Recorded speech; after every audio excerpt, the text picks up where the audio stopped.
जिन्होंने यहाँ गुंडागर्दी की है उसका इलाज करना कमलनाथ जानते हैं। सूबे के पूर्व मुख्यमंत्री एवं पीसीसी चीफ कमलनाथ ने किला चौक के मैदान से कमल दल सरकार के मुखिया शिवराज सिंह चौहान एवं होम मिनिस्टर नरोत्तम मिश्रा की जन विरोधी कार्यशैली पर करारा हमला बोला।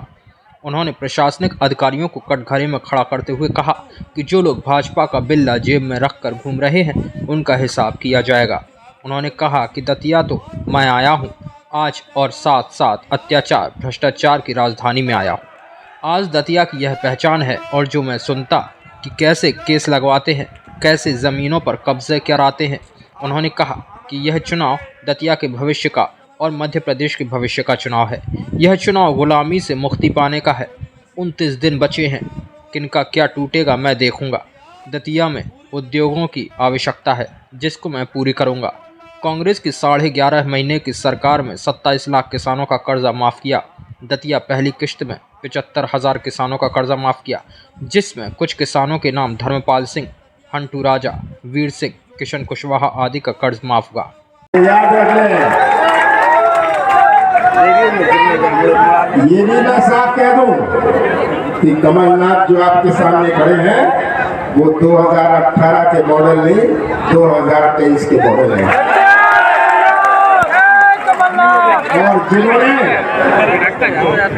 ये गुंडागर्दी करी है इसका इलाज कमलनाथ करना जानते हैं। और प्रशासन से मैं कह दूं, प्रशासन और पुलिस से मैं कह दूं कि जो बिल्ला बीजेपी का बिल्ला उन्होंने अपनी जेब में रखा है, कितनी जेब बचेगी उनकी मैं देखूंगा। ये 29 दिन बचे हैं, 29 दिन बचे हैं, ये गुलामी का समाप्त है। और आज मैं दतिया की जनता को कहना चाहता हूं, आप भुगते हैं भाई नीचे कर ले हाथ यार। आने वाले समय में दतिया के विकास की जिम्मेदारी कमलनाथ लेते हैं। मैं देख रहा हूं इतने सारे नौजवान, अति उत्साहित नौजवान, बहुत चिंता होती है कि आज का नौजवान जो भटक रहा है ये मध्य प्रदेश का निर्माण करेगा, भविष्य में दतिया का निर्माण करेगा। कैसा निर्माण होगा मध्य प्रदेश का, जब हमारा नौजवान का ही भविष्य अंधेरे में रहे।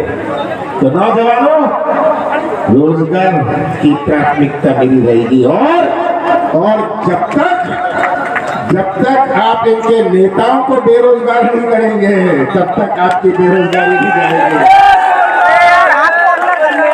आपको याद रखना है, भारतीय जनता पार्टी के नेताओं को बेरोजगार करना है, ये भी हमारी प्राथमिकता है। आज पूरे प्रदेश की तस्वीर बोलो भाई साहब। आज के जो हालात हैं सभी लोगों ने बता दिए हैं।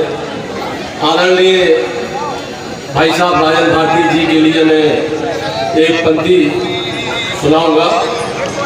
जली को आग कहते हैं, बुझी को राख कहते हैं, जिस राख से बने बारूद उसे राजन भारती कहते हैं। दोस्तों, जब धर्म और राष्ट्र पे संकट आया है उस समय क्षत्रिय आगे आया है। मैं राजन राजा कोई नेता नहीं हूँ, पर आज मैंने देखा कि घर में माताएं, बहनें, पत्नियां जब कांग्रेस का कार्यकर्ता घर से प्रचार करने के लिए निकलता है तो इस तरह निकलता है जैसे वो जंग लड़ने जा रहा हो। मेरे दोस्तों, इस जंग में हर मंदिर में, हर मस्जिद में, हर महिलाएं, हर माँ, हर पत्नी अपने पति के लिए दुआएं कर रही है, राजन भारती के लिए दुआएं कर रही है कि इस बार रावण को राम ही मारेगा। इस बार हमें अपने संकल्प से डरना नहीं है और जितनी भी ताकत है उतनी ताकत लगा के हमें आदरणीय राजन भाई साहब का संग देना है। जय कांग्रेस, विजय कांग्रेस, धन्यवाद। मेरे पिताजी 2003 से आप 2003 की तस्वीर देखना चाहते हैं तो 2023 की आप बताएं। 2023 की 2003 में ऐसा होता था क्या? बताएं। जो 2023 में हो रहा है, 2018 में हुआ है सब लोगों के साथ, मेरे पिताजी के साथ इतना बुरा हुआ कि मैं क्या बताऊं। मेरे पिताजी कभी बीमार नहीं थे, ना उन्हें कोई दिक्कत थी, ना उन्हें कोई प्रॉब्लम थे। वो तो राजनेता थे। भारती जी और उनकी कभी लड़ाई नहीं थी। ये मांग फैलाया जाता था कि भारती जी और उनकी लड़ाई चलती थी टिकट में।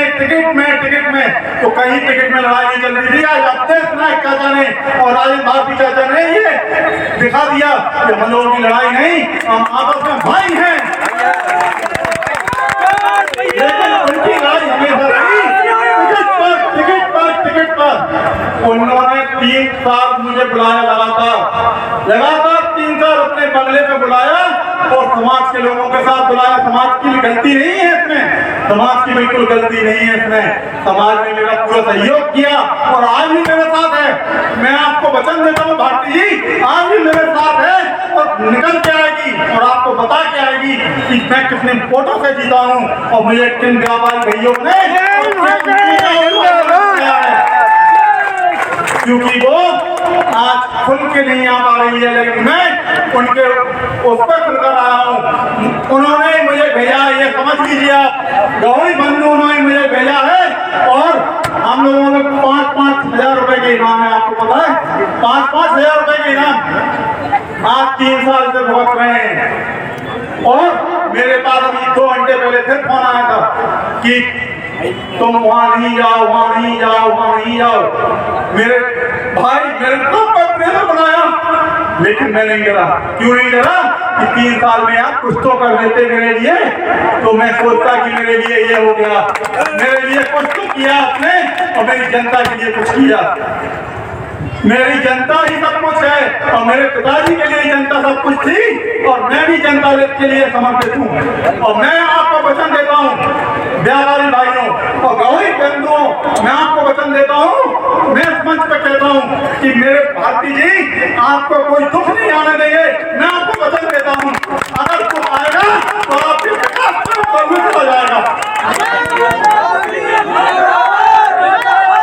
और मेरे पिताजी की याद मैंने कांग्रेस ज्वाइन की और मैं कांग्रेस था, रहूंगा और रहूंगा।